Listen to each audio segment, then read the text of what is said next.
Equiduct est un marché boursier réglementé européen destiné aux investisseurs privés. De la nouvelle concurrence entre les bourses, en garantissant aux investisseurs l'exécution de leurs ordres au meilleur prix, toutes plateformes confondues. Bonjour à tous, vendredi 8 mars 2013, bienvenue pour Duplex Bourse. Il est l'heure de rejoindre Thomas Mont-Saint-Jean en duplex des salles de marché de Bourse Direct. Thomas, bonjour. Bonjour Mathieu. La bourse de Paris était ce matin en légère baisse, portée notamment par la croissance des exportations chinoises et avec les nouveaux records du Dow Jones. On attend à midi la production industrielle de l'Allemagne. Est-ce que cette production industrielle de l'Allemagne aura des conséquences sur les marchés ? Alors, production industrielle de l'Allemagne, effectivement, attendue à midi. On attend une hausse de 0,5%. Il ne devrait pas y avoir de trop grosses surprises au niveau de ce chiffre. Oui. Ce matin, on a eu l'excédent du commerce extérieur chinois à 15,3 milliards de dollars. Très bon chiffre, avec des objectifs de croissance sur 2013 qui sont à 7,5% avec une inflation maîtrisée. Et parallèlement au Japon, sortie de la récession au quatrième trimestre avec une croissance du PIB de 2%.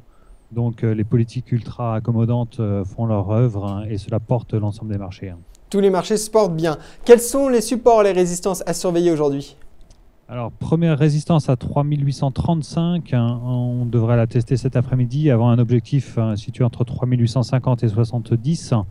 Le gros support est maintenant à 3758, ce qui invaliderait un petit peu la structure haussière qu'on a sur le marché parisien. Très bien. Du côté des titres, maintenant parlons de Lagardère qui a publié ses résultats 2012. On note une bonne tenue de l'activité malgré des produits imprimés en grande difficulté. De plus, Lagardère cédera 7,4% qu'il détient encore dans EADS. Que pouvez-vous nous dire de plus sur ce titre et êtes-vous confiant sur ce titre pour les mois à venir ? Effectivement, Lagardère publié ce matin. Le conglomérat Lagardère va un petit peu se simplifier avec cette cession de sa participation dans EADS. Oui. Il faut savoir que la direction change vraiment de stratégie en abandonnant tout le pôle industriel pour se consacrer sur le pôle média. Donc cette participation de EADS sera cédée à un bon prix puisque EADS a vu son cours de bourse augmenter de 35% sur un an. C'est salué par l'ensemble des actionnaires de ADS et de Lagardère. Le produit de la cession sera essentiellement consacré au désendettement et également aux actionnaires. Alors sans doute sous la forme d'un dividende exceptionnel, c'est ce qui est salué aussi par les actionnaires. Il faut savoir que les résultats sinon du pôle média sont finalement assez solides, mais avec des grosses disparités en fonction des différents secteurs, la presse écrite, l'édition, le contenu Internet.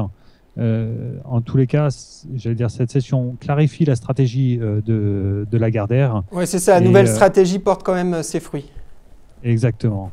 Et donc, le management est confiant pour une croissance de l'activité et du résultat opérationnel sur 2013, avec un dividende ordinaire maintenu à 1,30 €, bien perçu par les actionnaires. D'accord. Autre titre en hausse ce matin, Faurecia, Exane BNP Paribas a relevé sa recommandation sur la valeur. On est donc passé de neutre à surperformé. Que pouvez-vous ajouter sur ce titre ? Effectivement, Faurecia, très belle performance du titre ce matin en hausse de 6%. Il faut savoir que Faurecia est une filiale à 57% de PSA, donc de Peugeot Citroën.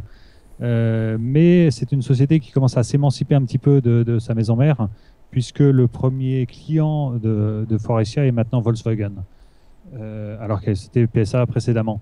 L'objectif d'Exane a été relevé à 18 € sur un an.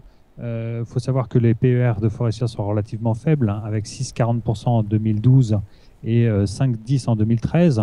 Quand on compare avec Valeo ou Plasticomium, ce rattrapage est le bienvenu et normal.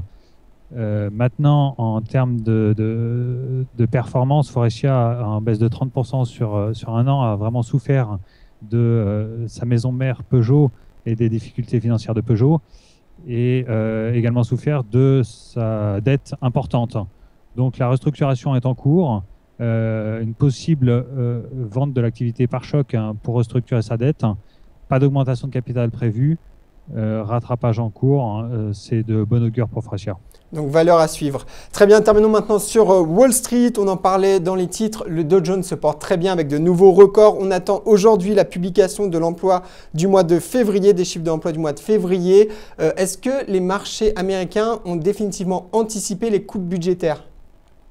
Alors effectivement, premier chiffre à attendre cet après-midi, taux de chômage qui devrait être stable à 7,90%, avec des créations d'emplois qui devraient être de 167 000.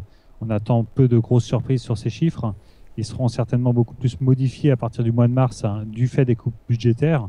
Il faut savoir que l'ensemble des coupes budgétaires automatiques prévues impliquerait 750 000 suppressions d'emplois sur un an complet, et également une baisse du PIB de 0,5% sur une année complète.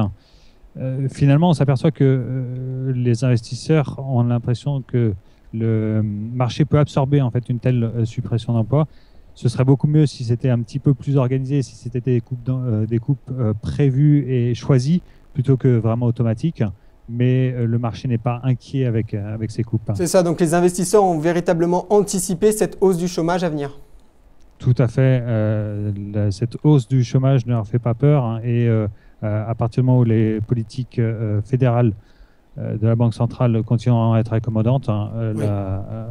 Les États-Unis pourront faire face à ces coupes budgétaires sans problème. Très bien, merci Thomas pour ces explications. Passez un bon week-end et de bonnes vacances. Merci, au revoir Mathieu. Au revoir, quant à nous on se retrouve lundi pour un nouveau Duplex Bourse. C'est l'heure de Dr Win et Mr Lose. À gauche, c'est Mr Lose. À droite, Dr Win. Leur point commun, investir en bourse. Leur différence, Mr Lose réalise toujours ses transactions sur le marché historique. Dr Win, il sait qu'être un winner, ça se joue dès l'exécution de ses ordres.